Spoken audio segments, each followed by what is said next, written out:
thrilled to welcome Dr. Renee Thomas, the Associate Vice Provost for Diversity and Inclusion of Purdue, to our meeting tonight. Renee previously served as Director of the Purdue University Black Cultural Center. Thomas has 3 decades of experience in higher education administration with expertise in program development, student services, community engagement, and fundraising. Thomas is committed to promoting a campus climate that ensures the inclusion of diverse students, faculty, and staff in all aspects of the university. During her tenure, Thomas has been known for her ability to nurture, support, and mentor students. She plays an active role in enhancing student success and retention. Well, we welcome you, Dr. Thomas, and we look forward to hearing from you tonight. Let's give her a big round of applause. Do you have a preference? We also have this mic.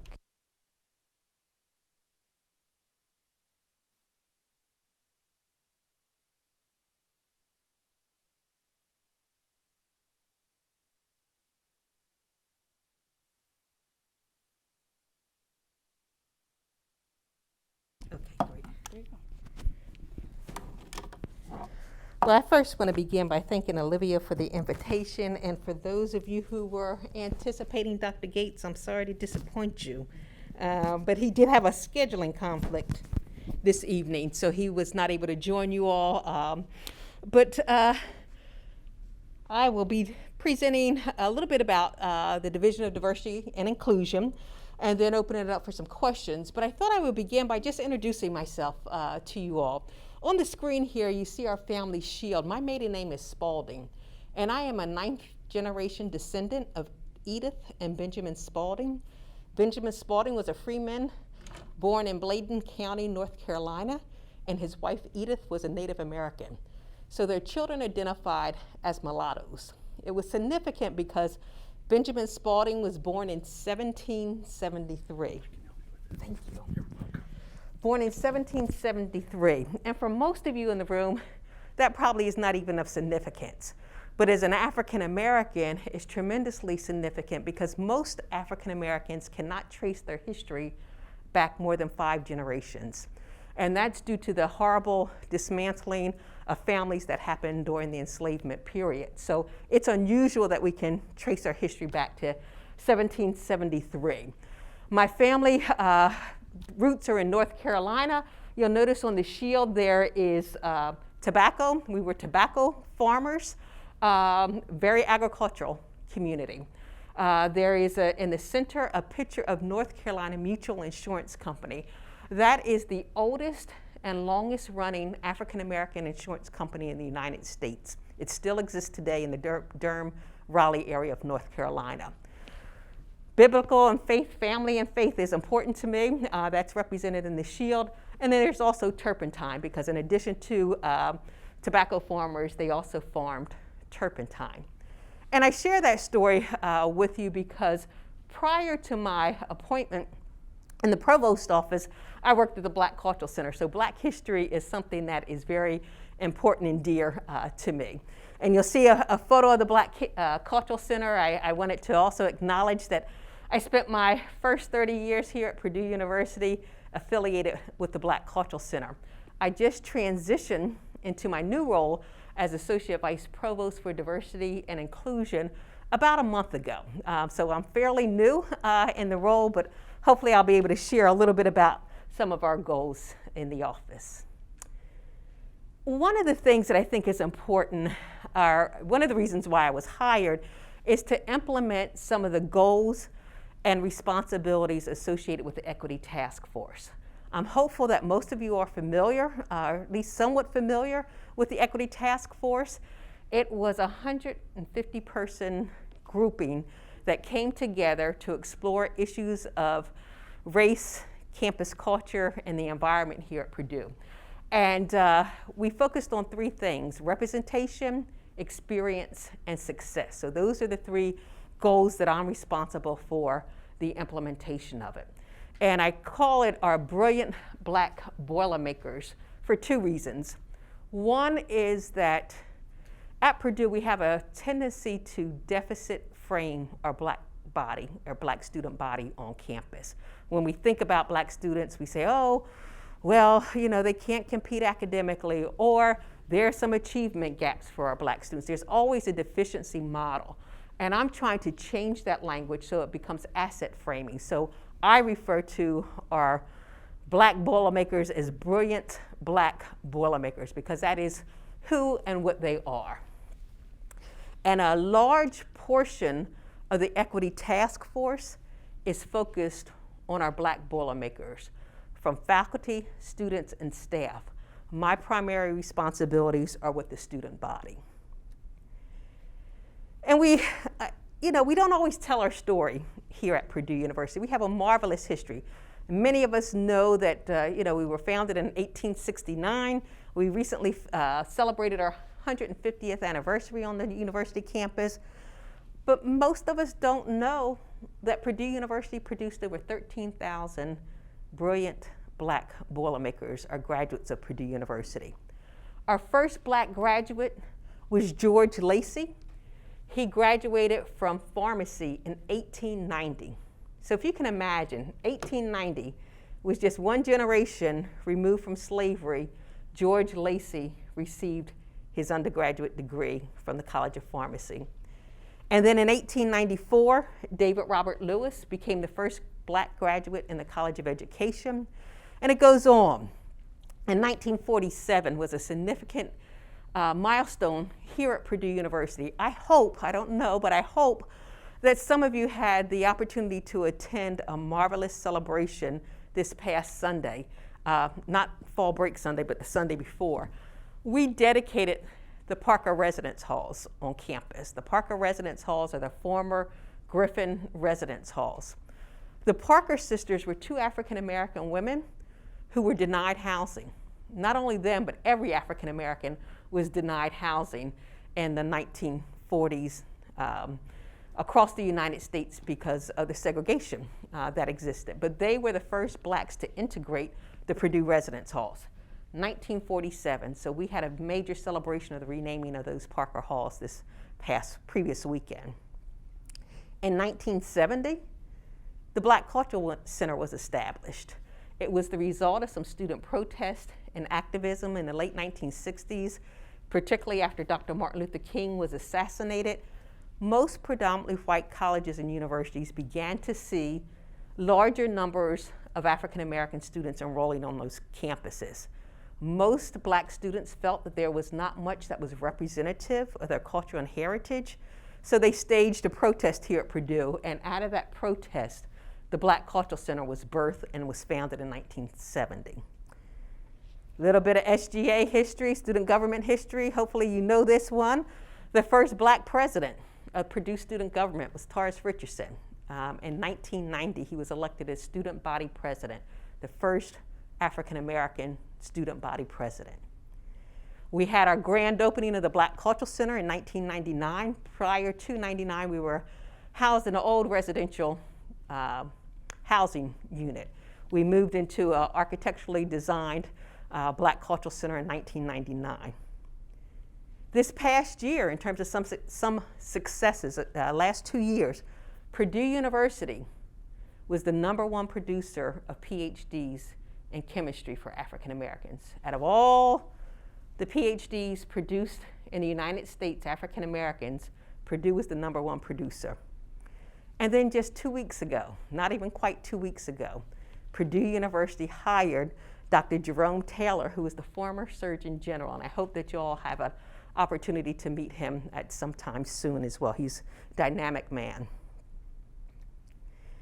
As it relates to the Equity Task Force, we believe that everybody needs to have equal opportunity here at Purdue University, and that's the goal of the task force, to make sure that we embrace the wonderful mosaic of folks that exist on our campus, and we want to have everyone have tremendous pride about the Purdue experience. And we're doing that through some transformation of places on campus, transformation of people on campus, and our community. And as I mentioned earlier, we had the Parker Hall dedication just a couple Sundays ago. As part of that dedication, we did a Pioneer Award recognition in which we honored 10 women who were pioneers in their field and have gone on to do some really remarkable things in the community. So we wanted to honor some people as well. I'm pleased to share with you that one of my projects will be the establishment of the National Pan-Hellenic Plaza area. We're working with the historically black fraternities and sororities to appropriately acknowledge their existence on the university campus through a plaza area. This summer, we're going to be launching what we're calling the Purdue Summer Academy. We know that there are differentials in terms of the number of African Americans who go on to college. We want to make Purdue University the #1 destination for African Americans. #1 because not only of the robust academic curriculum, but also #1 because of the campus climate and that sense of belonging and community. We know that our students are coming to Purdue. Some of them are not ready in terms of math readiness. It is a national issue. It is not unique to the black community. It is not unique to Indiana, but there's a national crisis as it relates to math readiness. And we want to prepare our students so they're ready to compete and go into many of those STEM careers. And then again, another major part of my responsibilities as Associate Vice Provost for Diversity and Inclusion is to champion and advance student success. And again, framing things from an asset standpoint of view. So we're talking about brilliant black Boilermakers. We are no longer deficit framing our African American students because we know that they have the capacity to make positive and lasting impacts. It's underappreciated source of talent is our black students here at Purdue University, and we really want to uplift them and affirm our students. And we want to make it a place where everybody can call it home. The current reality is our black students experience Purdue University very differently than the white student experience. It's a very different experience. And we're in the process now of doing what we're calling an appreciative inquiry to find out what black students love about Purdue and how can we amplify and elevate some of those things in our narrative as we talk about Purdue. We're going to be launching a new campaign, and hopefully you'll hear more about that in the spring of the year. And that campaign is Each One, Reach One. We have a very specific goal as part of the Equity Task Force. And that goal is to double our black undergraduate enrollment in 5 years. That's a pretty aggressive goal because we have never doubled our black student enrollment in the last 150 years that we've existed as a university. I think that some people are surprised at the numbers because when we're talking about doubling our black student enrollment, we have less than 950 black students here at Purdue University. Less than 950 black students here at Purdue University. We're a world-class institution. We need to be educating the best and the brightest minds, and we need to make sure that we are preparing a diverse workforce as well. And the only way in which we can be successful in that is to double our black enrollment. So this Each One, Reach One campaign, I can't double it by myself. I know that that's part of my responsibilities, but I can't do it alone. I'm going to be leaning on student government to help with that Each One, Reach One campaign. And I wanted to give you a glimpse of some of the things that we're going to begin to roll out and solicit your support because we need help. Yield activities, we're going to really be honing in on the yield of our black students. Yield is defined as there's a certain amount of students who apply to Purdue. Not everyone gets accepted who applies to Purdue. So there's another number of students who are accepted. The yield rate is that number between the number who were accepted at Purdue University, meaning they meet all standards. There's no question they have been accepted to Purdue University, versus the number who actually enroll fall semester. We know across all colleges, not one college has a yield rate above 30%. Not one. So we're leaving a lot of students out there on the table, so to speak. They've been accepted to Purdue University, but Purdue University is not their #1 choice. We want to involve you in that conversation about how we might be able to increase those yield rates. How might we do that? We'll probably be launching some letter writing campaigns. We're going to be encouraging students, particularly our African American students and students who come from diverse high schools, to go back to their high schools during fall break and other opportunities to present on behalf of Purdue University and encourage students to not only apply, but actually enroll at Purdue University. There's lots of college fairs. The Office of Admissions can't do every single college fair that exists, so we may have some undergraduate students staff some college fairs. We need to have a bigger presence on social media. We may launch a TikTok campaign about why you should come to Purdue. So those are just some of the types of ideas that we have that we want to involve Purdue student government. I mentioned earlier, we'll be launching a survey probably in the next 2 months, this appreciative inquiry survey, so we can get a feel for what it is that attracts our Black students to Purdue and how might we be able to amplify that a little bit more. We're developing some mentoring programs as well. Our Black alumni really want to get engaged with us, so we're going to be involving our Black alumni in some mentoring activities, and it's not just for our Black students, it's for all students to be able to have some mentoring opportunities. And then another effort that I just tended to call out earlier today is we have a marvelous relationship with Purdue Polytechnic High School students. It's a pipeline high school, so we guarantee if a student graduates from Purdue Polytechnic High School that they have prepared themselves to secure admissions to Purdue. This past fall, we have our first class of PPH high school students who've enrolled in the fall. They were here for a 4-week summer program. We found out that, you know what, they need a little bit more push in that math area. Same way I talked about, it's a national problem. It's an issue in the PPHS school, so we're going to be doing some additional tutoring in that school as well. And again, PSG, you may be interested in joining that cohort of tutors, or you might know someone who's good at math and wants a tutoring opportunity. And then finally, I don't know, how much time did I have? It's 7:19. You have maximum until 7:45. Oh, I don't need that much time, but I do want to show you a documentary. I talked a lot about the Parker Hall dedication.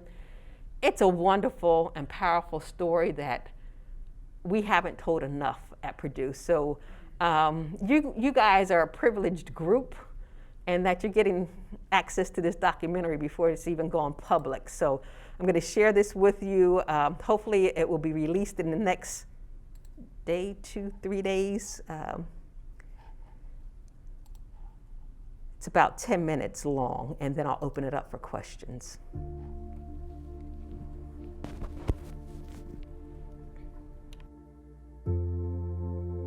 My mother and my aunt were extremely humble people. And they did what they did because they believed it was right, not because they believed they were special.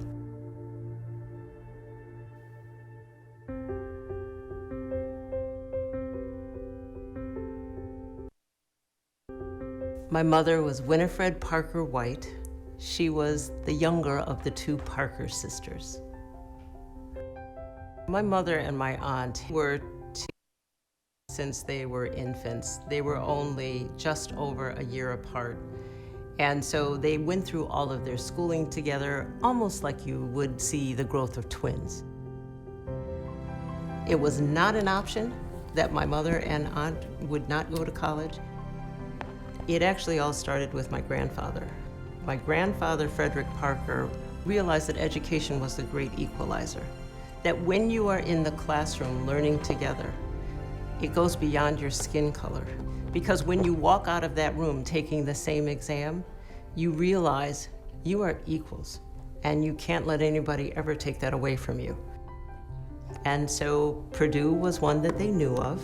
My mother wanted to pursue the sciences, and my aunt wanted to pursue home economics. And so Purdue was the school.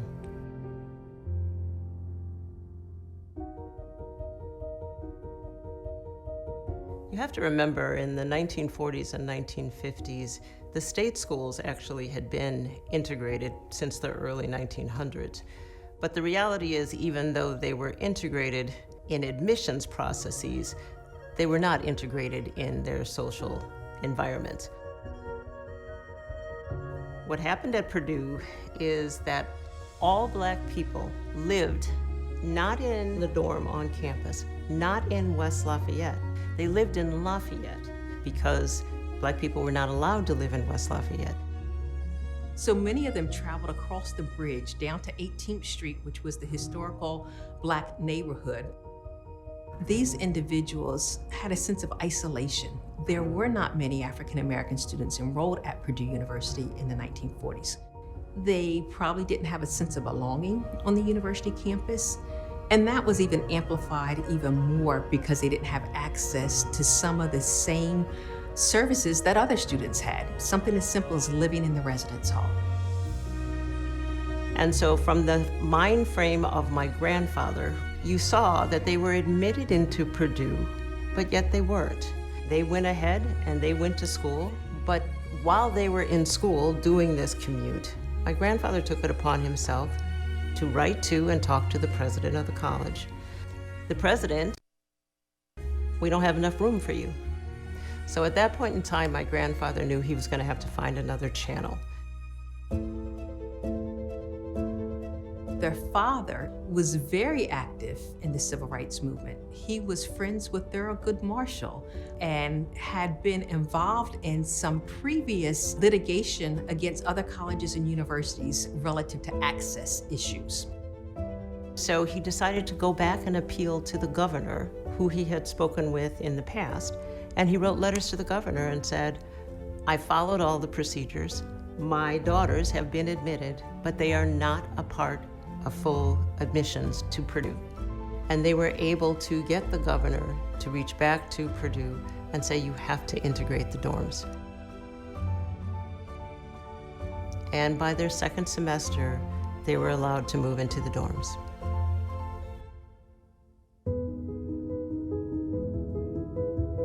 When we think about opportunities and we think about access to education, you really want to think about it in the sense that an experience of interacting with students and faculty on equal levels as they grow and learn in each one of their environments is really what education is about. And so what Purdue did by integrating the dorms actually opened a whole nother world, not just for Black people, but it opened the world for all the white women that were living in their dorms.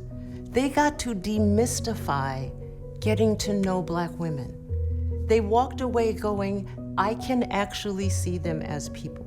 So access is not just about making a way for Black people, it's making a way for the world to appreciate the diversity that exists within all of us. So we all grow. We all suffer when access is denied. To me, part of your education is what you learn by interacting with people from all sorts of backgrounds within the residence halls.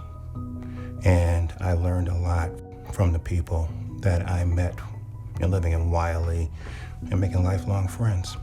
I feel extremely grateful, extremely honored, and I only have one wish, and that is that my sister would have been here with me.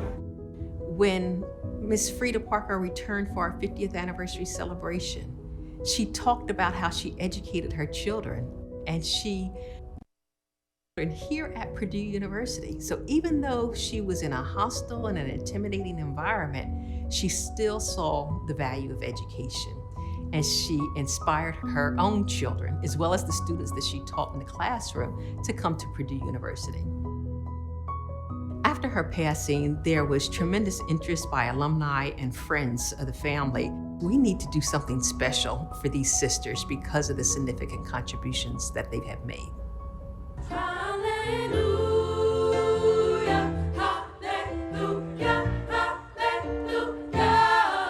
The process for the renaming of the Parker Hall began as a result of the Equity Task Force.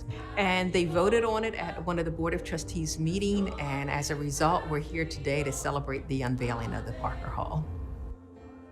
There are some things, I just keep encountering them in life, which just plainly are meant to be. And today's one of those days, at least in my mind. I love everything about this whole story, this whole occasion. I certainly love what a family story it is. It just really hit home for me. Being a person of color on campus, I think it's important to acknowledge that change was made for colored people to be in the housing. The renaming of Parker Residence Hall is a monumental leap for Purdue University. It represents a symbolic sense of belonging. The fact that it's a residence hall is just incredible. Incredible because Frida Parker was an educator, teaching, empowering the youth to go on to higher education. That was her life. Her sister was a microbiologist, and you think about Purdue University and its commitment to the STEM fields. The residence hall is a place where people live and learn, and so it just makes beautiful sense to me personally that it was indeed a residence hall that their name is graced upon. It definitely gives me more comfort within the higher ups of the university because it shows that they're listening. And it shows that they're also looking for change, because if they know that they have the power to make these kind of decisions and they make this monumental change, I think it's very comforting. It's important to have images that reflect your culture and heritage. We'll do that for our African American students. For those white students and other students who are not of African descent, it will also provide an opportunity for them to learn more about the American story. I hope that current and future students know that the family took major strides to get where we're at today. And I think it's important to acknowledge those steps and be able to see if we can go a step further, you know, make different changes on campus so that we would be able to make history like they did. I hope that they take away from learning about my mom and my aunt that it's okay to be different, it's okay to be scared, but the beauty is you gotta have a vision for where you need to be. And my mother and my aunt always had the vision that they were moving on to do bigger and better things, and they weren't going to let a single policy stop them. I hope that the students in that dorm can see a little bit of themselves in them, not just Black women, all women. I hope they feel the energy of, I can do this. I can make it here at Purdue. I can make a difference in the world.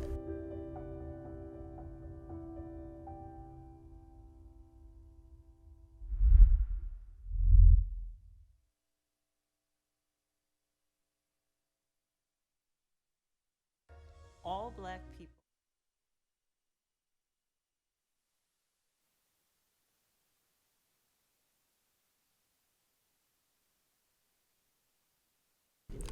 So I'm going to open it up for questions. If anyone has any questions, I'd be happy to facilitate those. If not, it's fine too. But yes. And if you can introduce yourself to me as well. Okay, I'm not sure if I'm new, so I'm sorry if I'm breaking any of the rules. Oh, I'm new too, so go ahead and break them if you are. Press your finger on the mic so we can hear you. Hey guys, my name's Garrett Price. My pronouns are he, him, his.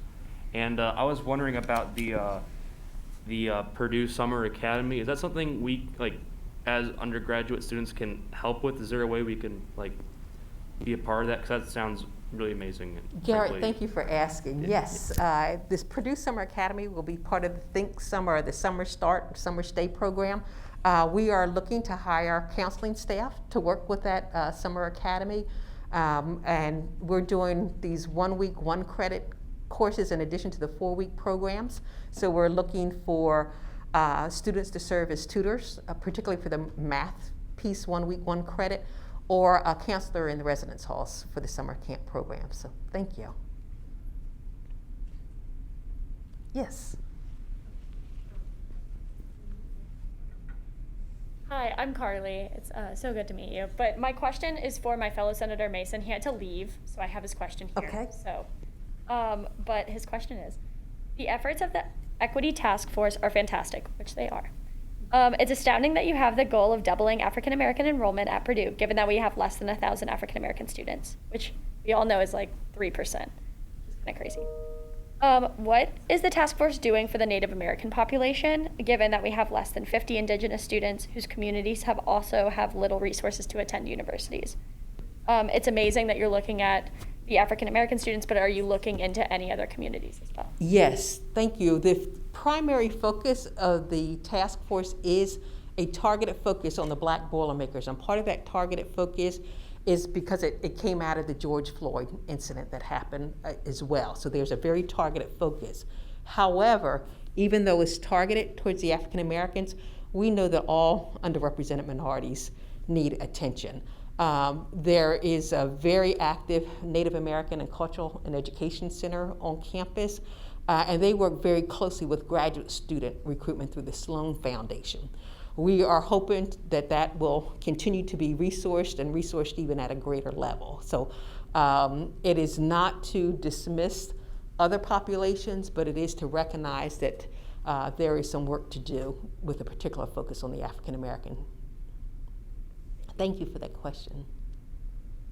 Yes. Hi, my name is Veronica, and I'm one of the Polytechnic sellers from the Polytechnic Institute. And I was wondering if you had, you mentioned the Polytechnic high schools, and I remember I was in Women in Technology my freshman year, and things like that. It's a really big organization in the Polytech. I was wondering if you knew, like, if there's any students can help more, current students can help more with reaching out to the high schools.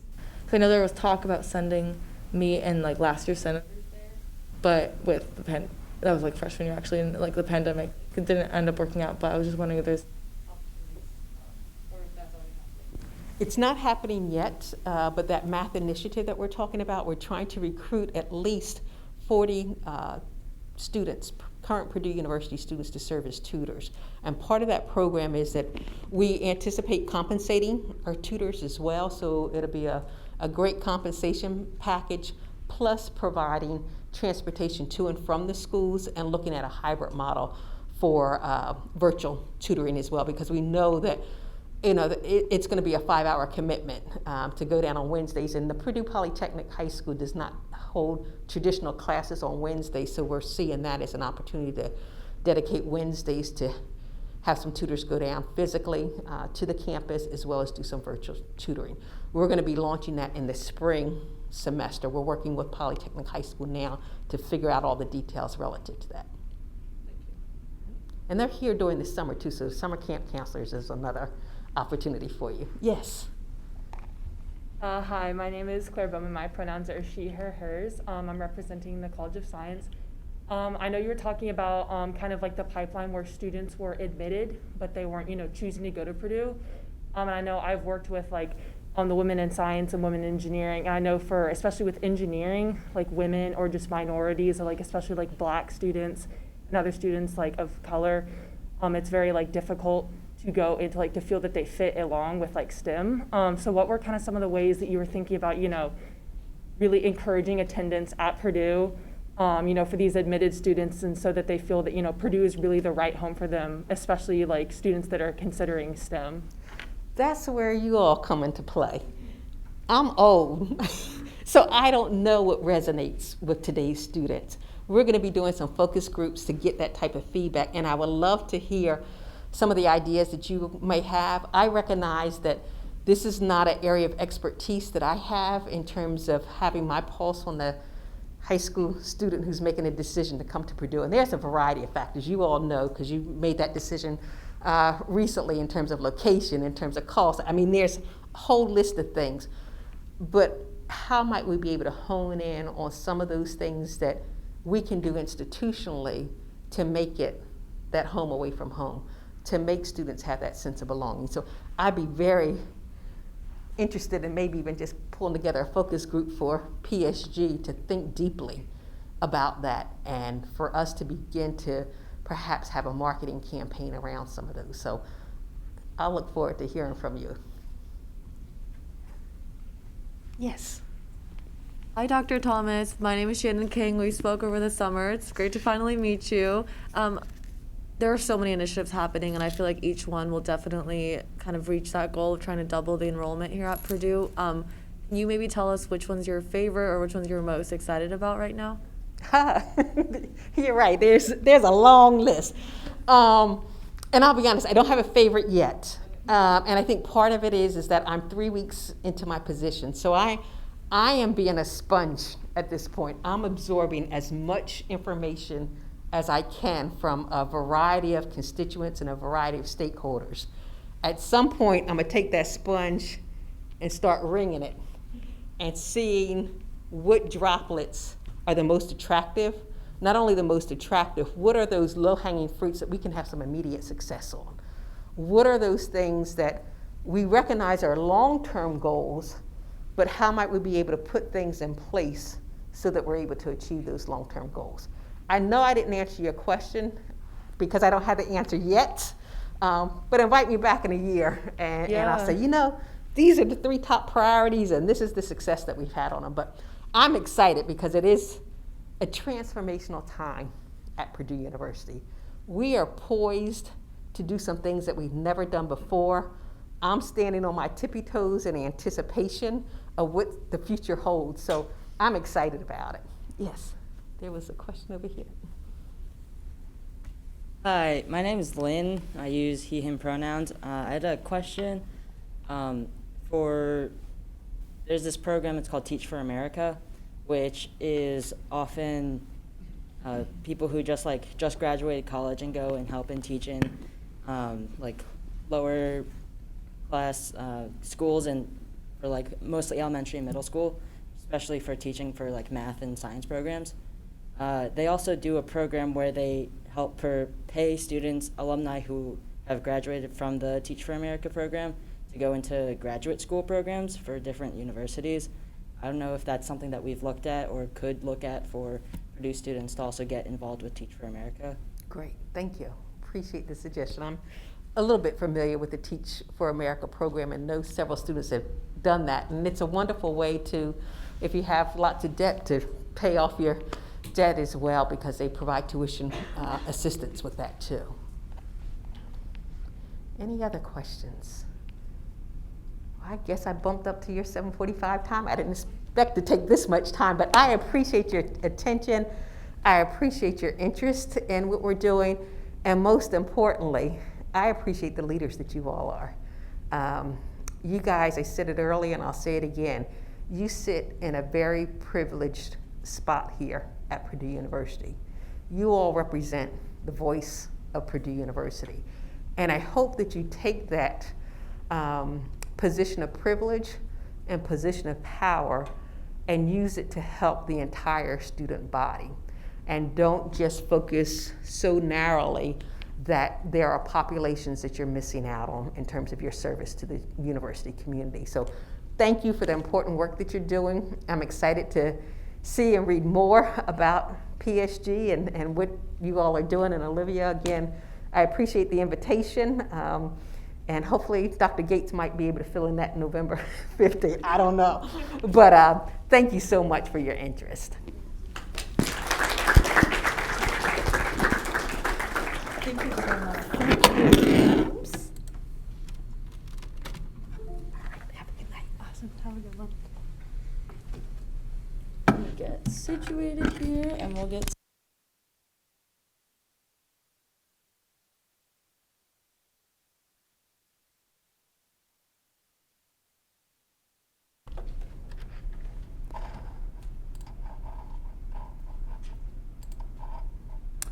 awesome. Before we get too far into anything, I'm going to go ahead and invite President Kang and our new senator down to be installed.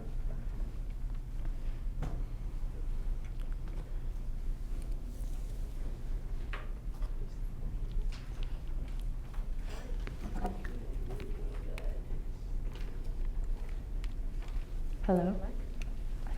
I think so, maybe.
I think it's good now. There we go.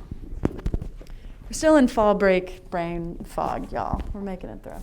I hope you all had a marvelous, relaxing, emphasis on relaxing fall break. I know we all needed that time to reset and keep going. So with that, hello and welcome. At 7:42, I will now call this meeting to order. We'll go ahead and get started with the introduction of visitors. I know we have a lot of our Senate Associate members here in the back. Welcome. We're so excited to have you.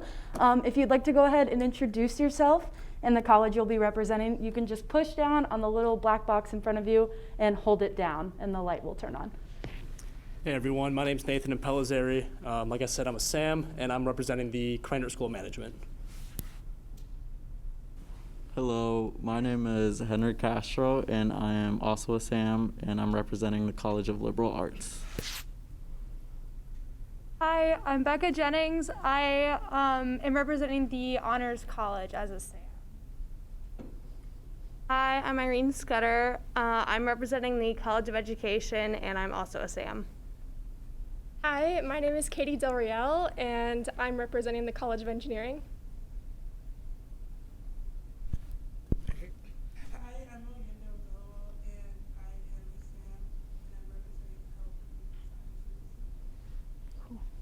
Hello, I am Josh Mariani. I am a SAM representing the College of Agriculture. Any other visitors? Back. Awesome. We'll go ahead and move on to proxy reports. If you're a proxy, please state your name and the senator you're proxying for. Go ahead. Hi, my name is Claire Bowman. I am proxying for Iana de Guzman in the College of Science.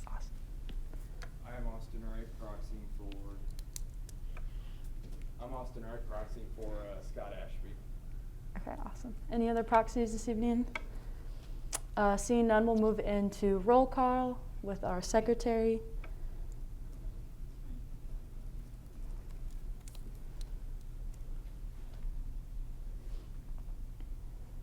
Hello, can everyone hear me? Veronica Reynolds? Here. Nate Fairchild? Here. Lily Ferguson? Here. Austin Berenda? Here. Scott Ashby? His proxy's here. You're good. Sydney Terrell? She is excused tonight. Julia Perello? Here. Harley Fridlin? Here. Mason Merkel? He's excused as well. Kathleen Knowles? Here. Evan Chris? Here. Eleanor Dodonna? Here. Cameron Bridges? Here. She's on the Zoom. She's here. Garrett Price? Here. Mohammed Buftas? Here. Michael Brown? Here. Andrew Asconis? Here. Adam Fishner? Matthew Thomas? Lynn Silver? Here. Yana de Guzman? She's a proxy. Divya Neuter? Here. Ishita Karana? Here. Sophie Brown? Here. And Matthew Stockler. Here. Roll call has been taken. We'll go ahead and move into our land acknowledgement. Purdue Student Government acknowledges the traditional homelands of the indigenous people which Purdue University is built upon. We honor and appreciate the Potawatomi, Delaware, Miami, and Shawnee people who are the indigenous caretakers of the land. Senators, please rise for the Pledge of Purpose. Our purpose is to be the voice of the Purdue student body, serve the needs of students in all university matters, and provide leadership that stimulates initiative, inspires excellence, and exemplifies professionalism. And above all, hail Purdue. Awesome. The minutes for the last meeting were distributed to you all via the Google Drive. Are there any corrections to the minutes? Seeing none, the minutes are approved as distributed. We'll now move into executive reports. President Kang. Not much from me. I think Vince will touch on some of the events that are happening next week. As you see, we do have a new bill to create a new BOD committee, which I'm really excited about and excited to hear any conversation about that. Also the ad hoc committee. But yeah, like Liv said, I hope you guys have a good week. I'm bouncing back from fall break as well, so yeah, we got it. I'll go ahead and share mine. Just to give you guys a little bit of an update, we had a meeting Thursday, I believe, before fall break, where we met with, it was members of the Me Too Purdue Instagram account, Panhellenic, IFC, Dean of Students, you name it, Purdue administrator was probably there, and we were able to have a really awesome, super productive meeting where we talked about solutions for sexual assault concerns at Purdue, and we hope that that's going to be a continuing working group. So I just wanted to give you guys kind of an update on where we stand with that. Any other executive reports for me? Really welcome to our Senate Associate members. We're so excited to have you. And senators, I hope that you just keep up communication and collaboration, and you guys can create some really awesome work this year. Moving on to Chief of Staff. Hey everybody, nice to see you all again. Hope everybody's break was good and better than mine. My flight got canceled on the way out Friday, and I came back to Purdue 2 in the morning, went to sleep, woke up, left in the morning on my flight, ended up making it. Just hope it went more smoothly than mine. Things that are actually pertinent to PSG. So we have One Day One Purdue this next Wednesday, which is a campus-wide event promoting the 4 pillars of the Kang-Wyrick campaign. Those are inclusive. All through the drive, you can go find the promotional materials on that. But there are several orgs being involved in this, around 20 to 25. We are touching almost every part of campus with this event. And so I encourage you all to go. You will not be able to walk around campus without seeing something going on. It's going to be a wonderful time. A lot of planning went into this. So look out for that. That's going to be next Wednesday from 4 to 7 p.m. In regards to BOD, so we kind of had a little bit of an overhaul meeting a couple days ago, and we have come out with a BOD-wide initiative that we're going to hit 150 events this year, just BOD. We have started at the end of what that looks like and kind of backtracked our way through to make it not only like the same workload for committees, but also like a competitive nature to it as well. So we'll be tracking like attendance throughout events throughout the year, the number of events that people are running, and kind of the way that we're going to be handling that is people are going to be responsible and kind of divvied up for like brainstorming an event and kind of building that from the grounds up. And then there's going to be another branch of that committee that will go and work with other student orgs that are already involved in these areas on campus. A good example would be like if our sustainability committee wants to hop on board with events that are already occurring with another sustainability organization on campus, they'll be hopping in that way as well. And then also departments on campus. So there are a lot of working alive departments on campus that also run their own events and wonderfully do not need an APF. So it's very easy for us to just hop in on board with that and contribute in some meaningful manner. But our goal is to hit 150 events. It's going to be equal across committees. I know that there's that legislation coming forward about a new committee, and I'm just going to let Shannon talk about that. My thoughts are the more the merrier, bring it on. But I also know that we have some things that are very specific to talk about. But if you have any concerns or questions about BOD, please feel free to reach out. I know you guys are probably laughing at me every time you see the agenda come out. We have another co-ED being appointed, and I can explain that when the time comes for the authorship. But things are going very, very smoothly. And also, I know Veronica emphasized this to you all, but you are more than welcome to come to BOD anytime. You can come to our meetings. You can go to committee meetings that you want to work with committees on. And you are welcome to come to anything. So feel free to Slack me and reach out. I want you all to be involved with them as well. I think it's a great collaborative experience. Lastly, the BOD next week is 8 p.m. per usual in the basement of Walk. I think it's B059. I can't remember. We are doing a rerun of headshots. So for those of you that missed your headshot or didn't make it to the banquet, this is your last chance. And if you got one and you're like, I don't really like it, feel free to come back and get another one. But that's going to be occurring at BOD this next week. If you don't get your headshot for this, you will be taken off of the website. We don't want to have like the unlocked character from a video game look on our website. So this is the last chance, 8 p.m., same people, photography club again. There's not going to be much editing, so the turnaround's going to be pretty quick, but this is your last chance to get that taken care of. And once again, any concerns or questions, feel free to reach out to myself or Abidemi. He also is not going to be coming to Senate anymore, and the reason is that he is an SOC for BGR. And their scheduled time throughout the year is 7:30 to 9:30 every Wednesday, and there's nothing he can do about that. So I'll be bringing his updates with me as well. Sorry for such a long explanation and executive update, but wanted to keep you all informed. I have one more executive update that I forgot about. One of you guys requested some kind of voting log for every single weekend or every single meeting, and that has been added to last week's meeting, and it will be added to this week's as well. Do we have any other executive reports? Go ahead, Sean. Hi guys, could you just please make sure to keep me in the loop as you're doing tabling or events for your college or committees? The easiest way is honestly just tag me on the APF. That last page, put my name in, just so I know what kind of payments are coming through and can be ready for them. And then secondly, SOGA applications are due on Monday if any organizations you're a part of or in your college are looking for funding. Awesome. Any other executive reports? President Kang? I just wanted to follow up on what Olivia said about our sexual assault meetings that we've been having so far. I feel like a lot of the administrators are coming to us as really a big point person, so we would really appreciate if you guys have any feedback for us. If you have any of your thoughts and ideas that you feel like we should push forward with the administration, please let us know. I think they're really heavily relying on us, and I want to make sure that obviously the role of Olivia and I is to represent the whole student body, and you guys are part of that. So let us know what we can do, and just know that they're listening.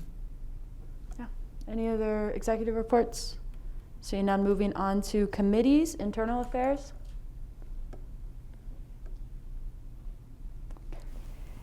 So internal affairs is again working on our same two initiatives, and then just more specifically, we have this upcoming Crafting the Constitution night this Sunday, 6 p.m. in Croc. We're going to be eating outside beforehand. It's a hassle. It's great, but yeah, that's our main things going on right now. Awesome. Financial affairs. Yeah, so as I mentioned before the break, Financial Affairs has been working on getting the PSG Small Grant Program up and running. We're waiting on the few last viewpoint neutrality training to go through, and then hopefully having our first grant giving session this upcoming Monday. That'll sort of start it, and we'll continue working on that throughout the semester. We're also working on some legislation focused on reorganizing the way the financial system here at PSG works. So if you're interested in that, if any of the SAMs want to come to a financial affairs meeting, they're always welcome to. But yeah, those are the things that Financial Affairs is currently working on. Thank you. Ellie, campus and student resource affairs. So before fall break, we had a very successful tabling event, and from that we were able to get ideas for legislation we want to see passed, so we're currently working on that. That's awesome. University academic affairs. We've had a couple very successful meetings with different organizations on campus and different people on campus. We still have two different directions that we're kind of pursuing at the same time. So far it's been successful, and we've set up a couple meetings for going forward. So stay tuned for legislation dealing with those two. Awesome, thank you. Just for our SAMs in the back, so internal affairs, financial affairs, CSRA, and university and academic affairs are the 4 standing committees of PSG, but then we also have ad hoc committees that are created by legislation. And they serve a variety of different purposes. So we'll go ahead, if anybody has any ad hoc committee reports they'd like to share. Go ahead. So the MHOC call was last Wednesday, right before break, so thank you to everyone who showed up. And if you didn't show up, Slack me or email me or just contact me in some way if you want to be added to the email list where we'll send updates on the meetings. We have not met officially yet, it's only been called out so far, and then we'll actually group me in the email list, just message me if you want to be involved, so we're going to start rolling. Thank you. Go ahead, Ellie. So SAFER has been working on two main things. The first one being continued work on the action plan in terms of implementation. Last week, I believe we had the meeting of the Student Affairs and working on legislation to pass through that Student Affairs University Senate Committee to hopefully get to the floor of the University Senate as a whole. We're still looking at different avenues of implementation, sort of breaking down what departments are the best to implement the things that we're talking about within that action plan. Additionally, we have an event coming up on October 22nd from 6 to 9 in Rawls. We're having a Domestic Violence Awareness Month movie screening. I think we're still finalizing exactly what movie we're going to be showing, but the plan is to have some food. And if you're available to come, it'd be awesome to come support SAFER on that.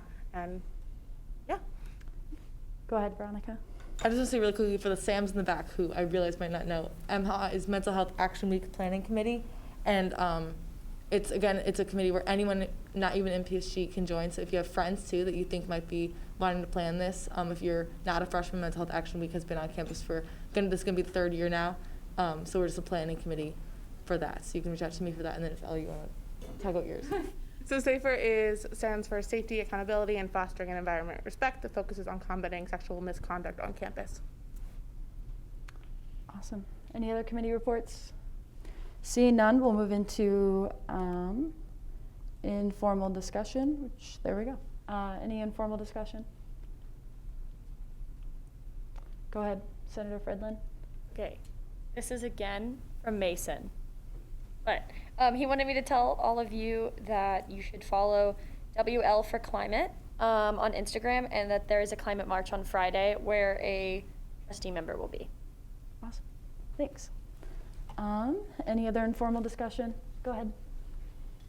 For the voting that we're doing now for legislation, last Senate for one of the bills, I don't remember which one, it had 2 senators abstain, but in the Google Sheet it puts an N, so I just assume that says no. I'll fix that. Thank you. Abstentions. That was honestly just a typo. Thank you, Lynn. I appreciate it. Any other informal discussion? Go ahead. Hi, I just wanted to say hello, everyone. I'm very honored to be working with you all, and I'm very excited. Thank you. Welcome, Garrett. Any other informal discussion? Seeing none, we'll move into old business. Do I hear any old business? Seeing none, we'll move into new business. Do I hear any new business at this time? Senator Dodona. I motion to bring up Bill 2134. Second. It has been properly moved and seconded to bring up Bill 2134, the cabinet appointment of the Executive Director of Programming, Abby Sullivan. This bill is amendable and debatable and requires a majority vote. We'll go ahead, Abby, if you'd like to introduce yourself and just share a little bit about your experience and why you'd like to be in this position. Hi, my name's Abby Sullivan. I'm a second year. I'm from Melbourne, Florida, and I'm majoring in chemistry and minoring in English. So I became interested in joining PSG last year during Mental Health Action Week. I volunteered at one of the bandana folding events. I mean, it's bandana folding, but I was just amazed and I admired at the way that PSG, the community, was within members of PSG, and then also the friendliness and grace that PSG members treated me and all my friends who joined in on the volunteering event. And so that interested me in joining PSG, and especially programming, because I'm super interested in fostering that community that I was able to experience. So working on that in PSG and also for the rest of the student body. Thank you. Would Shannon like to share anything? I know Vince is not listed as an author, but if we'd like to. Anybody'd like to allocate Vince 2 minutes? Thank you. I can yield 2 minutes to the chief of staff. Go ahead, Vince. Thank you, Evan. Yes, Abby. So reasoning for this to be completely honest, May is wonderful, has been running that ship like seamlessly, effortlessly, and is doing a wonderful job of it. My biggest concern is this is more of a proactive move on our part. So May is also in Science Student Council, and she's most likely going to win the election for president in that, in which case we come into like an internal conflict with governing docs, and if you're the president of your student council, you can't be an officer. ED is considered an officer within student government, even though it is I don't want to rock the boat and just be upfront about it. So this is kind of twofold. Yes, it allows us to expand and do more, but also is a great contingency plan to plan for worst case scenario. May, and it's really not a bad scenario. It's wonderful for her. It's bad for me. So this is kind of a proactive move to make sure that in case this happens, we're not going to lose steam on anything and be able to keep moving forward. This also gives Abby a lot of time to be able to learn from May and get the ropes on kind of how things work. So feel free to direct any more questions to me, but I figured I'd kind of put most away. Senator DeDona. I just have a clarification question. So does that mean that May is currently staying on as co-executive director now, or is she officially moving out of the position as of current with this election? So May is staying until we get the results of that election, which won't be until the end of this fall semester. Depending on what happens, if she decides to stay and be VP, then she's fine. If she loses, then she's fine. And if not, then she's going to step down and be a director. But still wants to stay involved in student government because how much she likes it. But that kind of avoids the conflict of being an ED. But we won't know until the end of fall. Senator DeDona. Then I'd like to make a friendly amendment to have this changed to co-executive director. Thank you. Do you accept that, Veronica and Shannon? Awesome. So the friendly amendment, we'll go ahead and change that to co-executive director. Thank you, Senator DeDona. Does anybody have any questions for Abby? Open up the floor for discussion. Senator DeDona. I was hoping that Abby could talk a little bit about her experiences that make her qualified for executive director in this case. Sure. So I'm an honors lead ambassador, and then I was also a Boiler Gold Rush team leader. So I have some experience in small group leading and also in designing programming that helps engage students to have fun and also just to build a lot of community within groups. And so I've worked a lot with new and prospective students through both of these roles, and I'm excited to work a little bit more with the existing student body. Yeah, would someone like to allocate Senate Associate Member 2 minutes to speak? I allocate Sam Becca, Jennings, right? Sam Becca Jennings for the Honors College, 2 minutes. Go ahead, Becca. Hi guys. So I actually had the honor and privilege to work with Abby as a Boiler Gold Rush team leader this year. Abby was in my moving group. She did a great job with building morale and works like fantastic on a team. So just as like a first person experience, I can attest to Abby's work ethic. Those were really long 12-hour move-in days through the Honors College. So she did a really great job with keeping a positive attitude and keeping her eye on the target in terms of like what needs to be done. So I just want to second Abby's character and work ethic, and that I think she'd be a great person in this position. Thank you, Becca. We appreciate it. Any other discussion? President Kang. Hi, Abby. We're so excited to have you on board. Just wanted to reach out a helping hand if you ever want to grab some coffee and just get to know the ins and outs of PSG. You're welcome to come to Kroc. Olivia and I and Vince are there pretty much all day. But just first impressions, you seem amazing, and your character is being very highly spoken here today. So we're really excited to have you on board. Just speaking to the importance of the co-director positions, I have been involved in BOD since the beginning of my time in PSG. I've been an executive director, and that workload is a lot. All of our executive directors, co-executive directors are amazing. So we're excited that you and May can work together. And even if the work kind of has to go on to you next semester, we're open to kind of giving you more help if you need it. So yeah, thanks. Awesome. Any other discussion? Seeing none. Abby, if you'd like to go ahead and step out for a moment while we vote.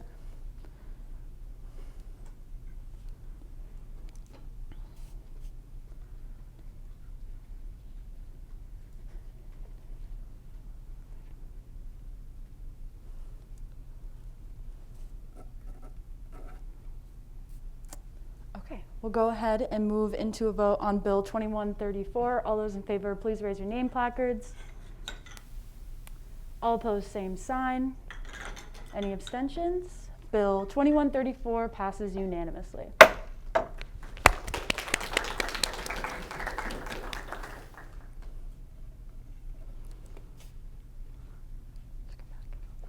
Okay, awesome. Do I hear any other new business? Senator Chris? Congrats, Abby. Motion to bring up Bill 2135.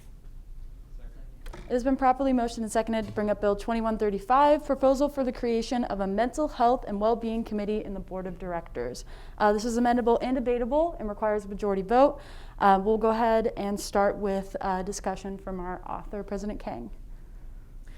Super excited about this. You know, I think every year that we've done the Mental Health Action and Awareness Week, we've realized that there's always something more we can do with mental health and awareness. So bringing this onto the BOD committee can help our PSG members and other students kind of hop on board with PSG and work on mental health initiatives year round. If you read through the legislation, I made sure to explicitly differentiate the difference between the ad hoc committee and this BOD committee. But basically my vision for this semester is once this passes, we do have a group of students who are who we can reach out to first. So rather than rolling out an application we're gonna reach out to the students who already have an interest in mental health, which are the Boiler Wellness Ambassadors. They are gonna be QPR trained and also trained to train other students. So we thought that those were the best students to kind of fill this position if they want to be in PSG and want to get involved and do some mental health and awareness outreach. The bill name, it does say Mental Health and Wellbeing Committee, but I actually I thought of a way that maybe we can think of a fun acronym. So the acronym that I came up with is HEAM. HEAM in Korean actually means strength. So though it means healing endeavors and empathy matters, I thought it was a cool way to kind of maybe uplift my culture, the Korean culture, the Asian community, but also tie it all in with mental health. So yeah, that's kind of my conversation for right now. So I'll take any questions. Do we have any questions from senators? Any discussion? Senator Brenda? Do you want to put that name into the bill right now? Because if the floor unanimously does not object to that, we can add it in there now. Yes, I would like that. Is it written somewhere in the piece It of is. Yes, it's written in one of the whereas clauses.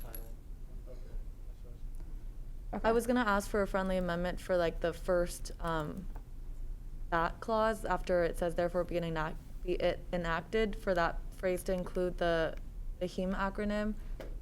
But in terms of the actual title of the bill, I think it's fine as it is, unless anyone else objects. So, Senator Brenda, are you proposing a friendly amendment to include it in this first therefore clause, or?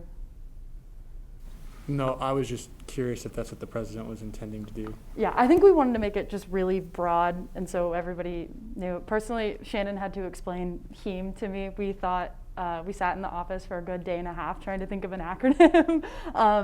But yeah, we just wanted to make it really clear with mental health and well-being. But thank you, Senator Brenda. Any other discussion, questions? Pro Temp Reynolds? There was a clarification question that we had, and it's, would this committee be implemented next semester then, or next year? That's just it. Yeah, like I kind of touched on, this semester is kind of going to be, since we have already a group of students, though we don't have like their, yes, we want to be a part of it, I wanted this to pass first, so it'll be in existence, and by next semester it'll hopefully be running full steam, but I will start to kind of get people in the committee this semester. Awesome. Thank you, Pro Temp Reynolds. Any other discussion? Go ahead, Senator Ferguson. Just a point of clarification on that. I do know that we can't officially make changes until the next semester because these have to be ratified by SAO.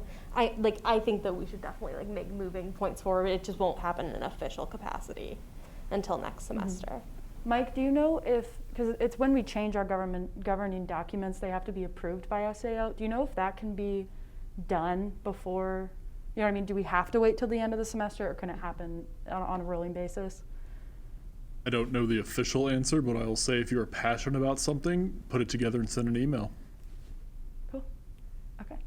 We'll go ahead. We'll tackle that with Martia afterwards. Thank you, Lily. Any other discussion? President King? I would like if someone could propose an amendment to the first therefore clause. It says, right now it says that the Purdue Student Senate establish the Mental Health and Wellbeing Committee, but could we replace that, the Mental Health and Wellbeing, to the Healing Endeavors and Empathy Matters Committee? Senator Ferguson? I move to propose a friendly amendment where we strike in the first therefore clause the Mental Health and Wellbeing Committee and add Healing Endeavors and Empathy Matters. So it's a friendly amendment. So do you accept, Shannon? Yes, and the plus committee as well. Okay. We accept? Okay, awesome. Go ahead and we'll change that in the final version. Any other discussion on Bill 2135? Seeing none, we'll go ahead and move into a vote. All those in favor, please raise your name placards. All those opposed, same sign. Ashita. Any abstentions? Okay, seeing none, Bill 2135 passes unanimously. Do I hear any other new business? Senator Chris? Motion to bring up Bill 2136. Second. It has been properly motioned and seconded to bring up Bill 2136, the amendment to the bylaws, Article 2, Section 1, Part A. This is amendable and debatable and requires a majority vote. We'll go ahead and kick it off with discussion from our authors. Senator Dodona.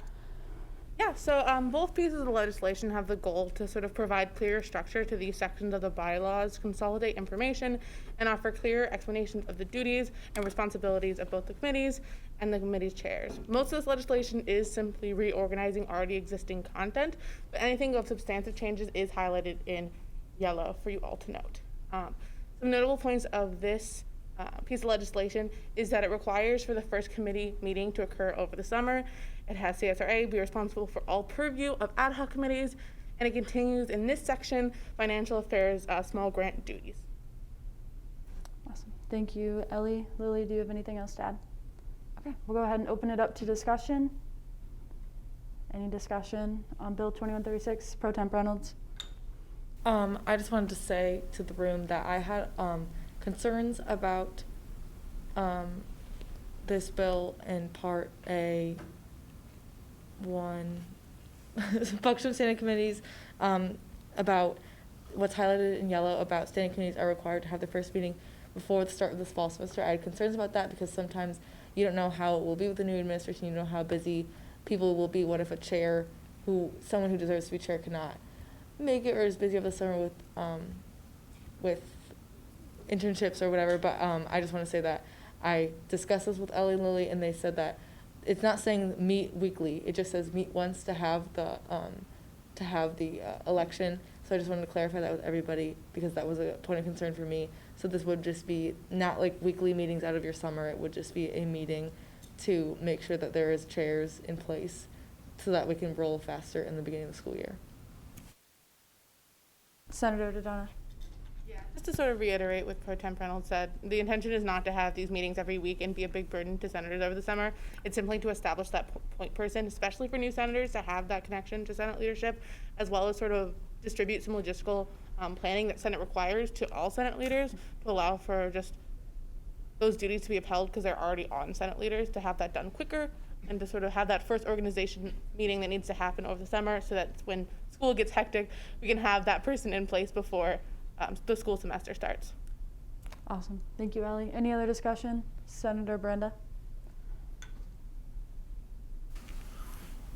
I move to amend the proposed amendments to the bylaws in Part A by inserting, so it would read, Part A would read, standing committees are required to have their first meeting before the start of the fall semester coordinated by the pro temp. Is there a second? The amendment. Second. Okay. The amendment has been properly moved and seconded. Is there any discussion? Senator Brenda. Yeah, so I kind of just thought of this, and I think the reasoning behind this, I know that when we were doing our meetings at the beginning, and the pro temp kind of guided all of the appointment of these, like the appointment of the chairs, and I think it would be a good thing just to insert that in there, because part of my hesitation with having it beforehand was like, if one member wanted to be the chair but couldn't attend, and like maybe there was some issues there, but like the rest of the committee could meet, even if it was like virtual. If there's someone who's not on the committee in charge of it, then it shows like that there's a point person there who's going to be objective. So that's my intention with the amendment, but I'm open to more discussion. Thank you, Senator Brenda. Senator Dodona? Just 2 points. One, I think that's a great idea, and we should continue it here. It is in the second piece of legislation. It does say that the pro temp is responsible for organizing this within the election of chair. The election shall be overseen by the president pro temp. I think it's a good idea to have it here as well, just to make it as clear as possible. Can we make that a friendly amendment so we don't have to do a vote on it? Because I'm sure Lily and I would accept it. Okay. Senator Brenda, would you like to motion to make it a friendly amendment? All right, so first off, I withdraw my previous amendment. No objections to my withdrawal, okay? I move to have a friendly amendment to read, so the first line would read, standing committees are required to have their first meeting before the start of the fall semester coordinated by the pro temp. I accept. We all accept? Okay, awesome. Make sure that gets included. Is there any other discussion on Bill 2136? Senator Reynolds? Okay, I'm sorry because I did not. I just thought of something like as we were talking about it, and we can maybe talk about it as a body really quick. But for the UAA, like their obligations. So it was part 1, part A, section 1, and then 2 witnesses. Specific standing committee functions, university academic. Just a friendly amendment, maybe we could consider just saying overseeing university policies, because yes, we did oversee course and grading policies a lot last year, but there's also so many policies that would fall under university affairs, but also we can make the argument that this falls under academic affairs, but it is university and academic affairs. So that's just a friendly amendment, but we don't have to talk about it because I did not bring it up. Senator Ferguson? And Ellie I'm not opposed to amending that. We did say right above it, it's including but not limited to. My reasoning for putting like more specific details in there was just so that people would have more of a jumping off point, but I'm not opposed to making it more vague if that's. Senator Dodona? Exactly what you're talking about, Veronica, just so I'm clear on the legislation. You're in 2AI? Yeah. 2AI, so you said addressing and evaluating. Okay. I think that's a good idea. Yes. Sorry. But also, I do see where it's just making it more vague, so I can. Or everyone else has an opinion. It's okay. Senator Fredlin, you can go ahead. Okay, so with 1A and the standing committees meeting over the summer, when are pro temp elections? Because they're right after the last meeting of our term. The new VP and president are installed and the pro temp is elected. okay, awesome. I just could not remember if we did that during the fall. Or It was a not. blur. Okay, cool. Awesome. So going back to that friendly amendment, are you officially proposing that friendly amendment? I am, yes. Do we accept? I will accept. I'll accept. Okay, so we're going to make a friendly amendment to include university affairs in 2136 in that section. Is there any other discussion on this piece of legislation?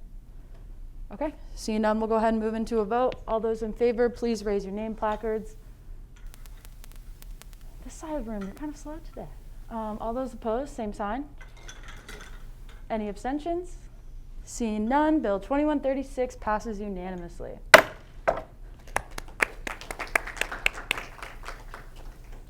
Any other new business? Senator Chris? Motion to bring up Bill 2137. It's been properly moved and seconded to bring up Bill 2137, Amendment to the Bylaws, Article 2, Section 1, Part B. This is amendable and debatable and requires a majority vote. We'll go ahead and turn it over to Senator Ferguson or Senator Donna. Go ahead. Yeah, so this is a continuation on the last bill. So basically we looked at the entirety of that section, and this is more outlining what is the specific responsibility of standing committee chairs as a whole in Part 1, and then going into detail each individual standing committee chair. Within those individual points, there's a little bit more delegation of just responsibility in Senate leadership. The reasoning for this is I feel like, and we feel like a lot of the time, things will land on the pro temp or on the VP, and if we are able to take some of that burden off of these two people who have so many other things going on and put them on committee chairs, and not saying it's a burden, but small things like, for instance, something that was discussed in IA was the Internal Affairs chair organizing Senate office hours, like something like that, that's small logistic that they're able to do, as well as things such as communicating with Chief of Staff and Chief Justice and other things like that, if you guys have any specific questions about any of those highlighted items. President King, would someone like to allocate the president some time? Senator Fredlin? I yield 3 minutes to President King. Thank you. I just had a question about 2A, so the responsibilities of the UAA committee chair. Could we elaborate a little bit on what a liaison for the University Senate would look like? Senator Ferguson? I can take that one. So what we were thinking in UAA specifically, and I will be completely honest that Ellie and I have less of an understanding of how UAA works compared to the other three because we've sat on the other three committees and neither of us have sat on UAA. We did talk to Veronica about it, and we sent this to the other committee chairs. The thought of a liaison to the University Senate is because they would be working with university and academic affairs and university and academic policies, which is directly correlated to University Senate, but just another point of contact other than the pro temp that would be able to act as a liaison. Okay. Did you have a... Senator Dodonna? I was just going to say, we sort of left it vague purposely so that the finer details could be established by the chair of that committee. I think oftentimes, like, I know we all sit on University Senate, and if they wanted to talk to different people who are on those committees and sort of gather what's happening and convey that to the Senate, that's an idea that I think that each individual UAA chair could decide the best way to act as a liaison. Mm-hmm. President King? Okay, yeah, because I'm just a little bit confused because I know that each of the senators goes to University Senate in terms of their committees and provides any advice and whatnot, but would acting as a liaison for the University Senate, that sounds like you would probably have to like be at the University Senate meetings, and I vote on the University Senate, so I guess I am a liaison for the University Senate. So it's like, how did you guys want to differentiate this position? Maybe the wording needs to be considered. Senator Dodonna? Yeah, I think that makes a lot of sense, President King. I think that if we want to weaken the wording and make not liaison, because our idea was not to have them go to every University Senate committee meeting by any means.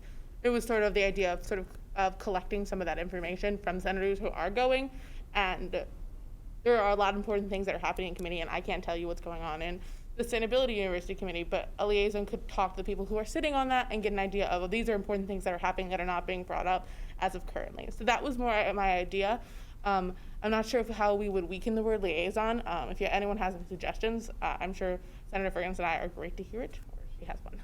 Go ahead, Lily. Yeah, we could mirror the language that's done in the Internal Affairs Committee chair in point 2 and just regularly communicate with the University Senate.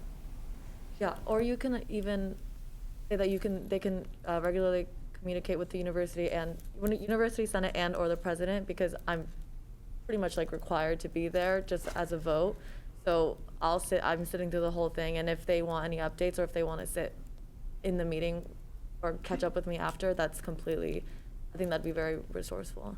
So do we think a friendly amendment to include University Senate liaison or with the president? Would anybody like to propose that friendly amendment? Senator Chris? I propose the amendment you just mentioned. Thanks. Do you guys both accept? Yes, with the specific wording being act as a liaison or regularly communicate with the University Senate and or the student body president. Okay. One stipulation as well. I think Senator Ferguson and I might have been unclear. Maybe we should change the wording to University Senate standing committees, or like the committees specifically, because I agree that Senator King is at every single University Senate meeting, and that is like that is a central part of your position. And our idea was focused more on what's happening in the committees as of currently, so that senators could get on those projects, if that makes any sense. So maybe if we continue it, we just add University Senate committees, not the University Senate. If Senator Ferguson accepts that friendly amendment as well. Quick question. So is there a University Senate committee and then an actual University Senators serve on University Senate committees. Committees, right. Mhm. So, but then would the committee chair of the UAA attend all committee meetings or just the get like a central report generally Oh, just from gather the different reports. committees. Okay. So I think striking out liaison and including that regularly communicating with University Senate committees, like Ellie said, and with the president on a need basis, or just to be frequently updated on University Senate matters. Okay. We're both good with that friendly amendment? Yes. Okay, awesome. We'll make sure that is included in the final language. Any other discussion on 2137? Okay, seeing none, we'll move into a vote. All those in favor of Bill 2137, please raise your name placards. All those opposed, same sign. Any abstentions? Seeing none, Bill 2137 passes unanimously.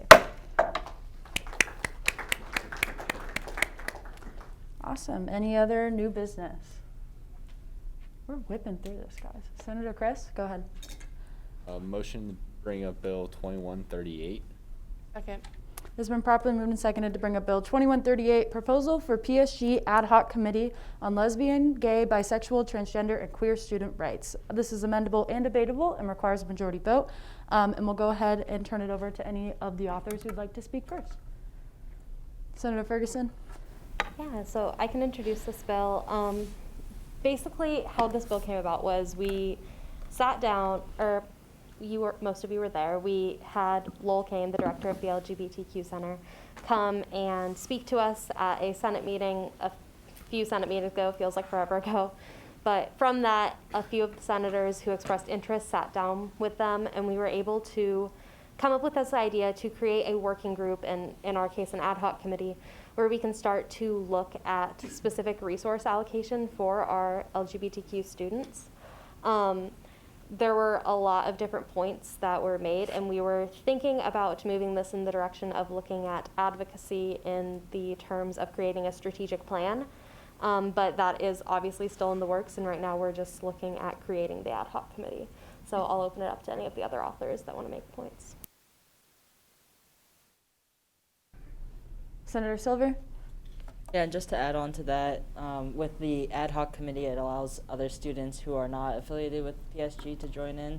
That was another benefit that we saw with the ad hoc committees, is that we can have people from the LGBTQ Center or anyone else to come and join in if they so desire. Awesome. Thank you, Lynn. Any other discussion from the authors? Moving on to any other discussion. Would someone like to allocate the president some time? Senator Dodonna. I yield 2 minutes of my time to President Kang. Thank you. I'm really, really excited about this proposal to add this ad hoc committee. Definitely just opening the floor to kind of like how Dr. Renee Thomas mentioned to us earlier. It's not about deficit framing, it's about asset framing, and creating committees like this that allow students to come into an organization like PSG and try to be a representative body especially for students that identify in the LGBTQ plus community, I think is really, really, it's just groundbreaking, if I were to put an adjective to it. So I really appreciate the senators who have been working on this, and also I'm really excited to meet the students who want to serve on this, and I think for many years to come, this will be a really, really amazing thing. And just in celebration of the 10 years that the LGBTQ Center is celebrating its anniversary, I think this is a perfect time to do it, though it should have been done sooner. I'm glad it's happening today. Thank you, President King. Any other discussion from the floor? Okay, seeing none, we'll move into a vote on Bill 2138. All those in favor, please raise your name placards.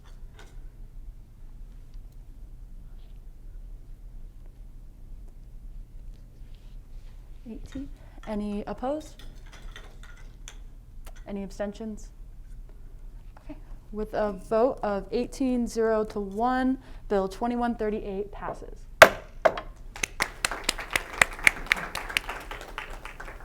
Awesome. Okay. Do we have any other new business? Okay. Seeing none, we'll go ahead and move into announcements. Do we have any announcements at this time? I have one really quick. I have a really good friend who was one of my freshman roommates. She's in the Dairy Club, and they're having an event on Friday during the day, and I'll throw the graphic in the Slack, but it's from like 9 to 2. And I think it's either ice cream or dairy or cow related, and it sounds really awesome. So look out for that in the Slack, and you should totally go.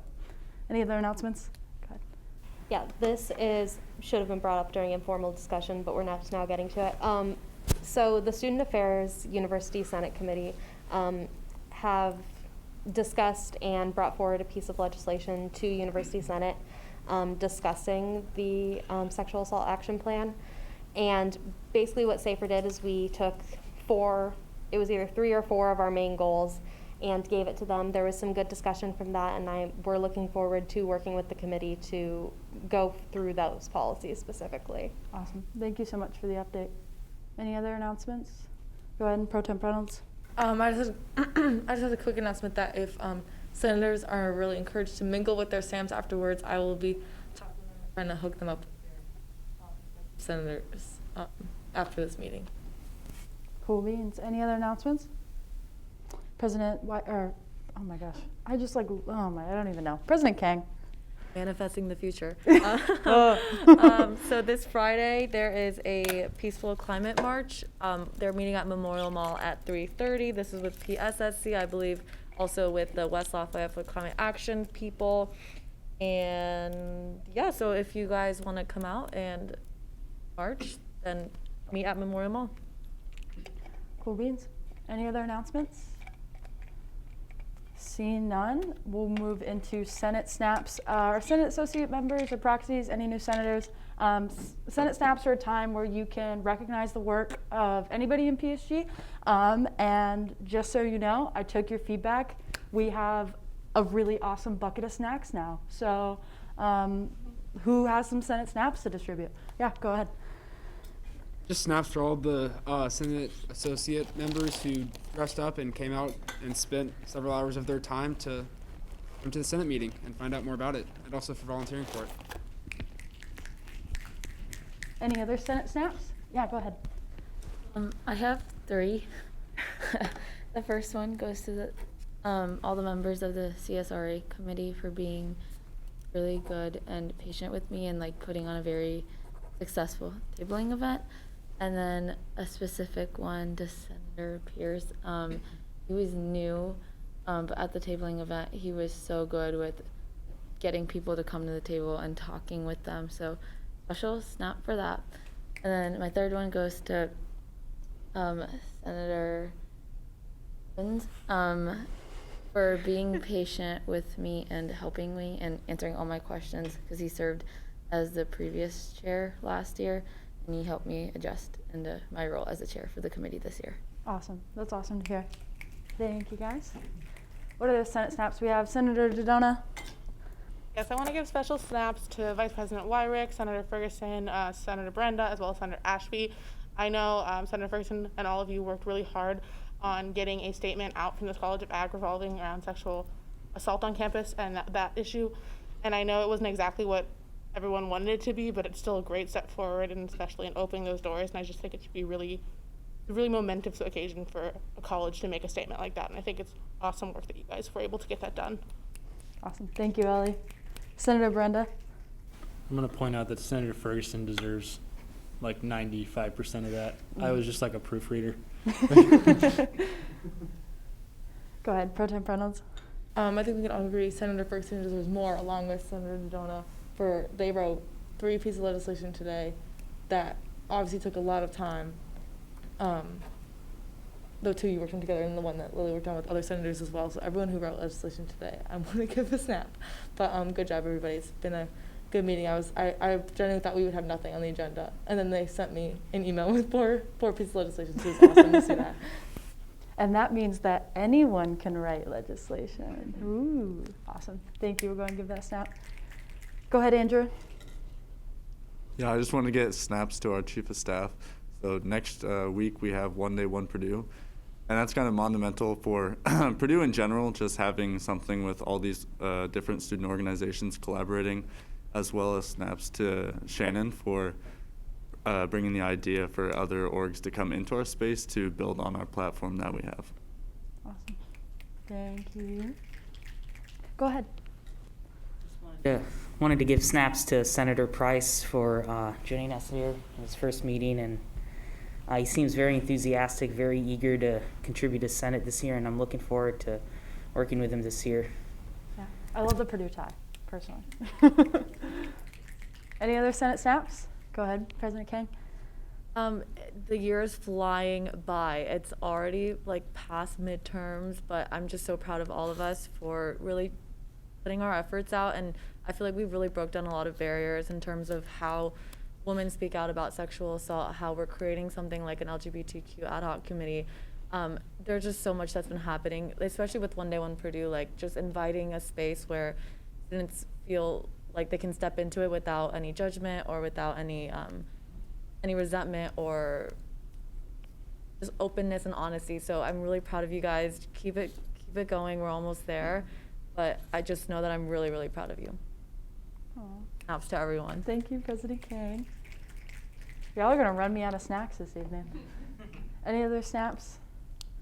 I have one really quickly. I know we've been echoing a lot about the Safer Action Plan. I have heard raving reviews about the action plan from President Daniels himself, from Provost Ackridge, from the student trustee, and that speaks volumes to the work that can come out of this body. So if you have any idea, big or small, you think it may be silly or insignificant or really monumental, we want to help you make it happen. So just know that, like President King said, we're so proud of the work that we're doing here in PSG. Keep it up. If you have any ideas, let's keep it rolling. But thank you so much to the Safer Ad Hoc Committee. Any other snaps? Okay. Seeing no other snaps, the chair will entertain a motion for adjournment. Senator Chris? Madam Chair, I move that we do now adjourn. It has been properly motioned and seconded to adjourn the meeting. It is not amendable, it is not debatable, and requires a 2/3 majority vote. All those in favor, please, will vote by voice acclamation. All those in favor say aye. Sorry. Aye. All those opposed, same sign. The meeting is now adjourned. Thank you, everyone.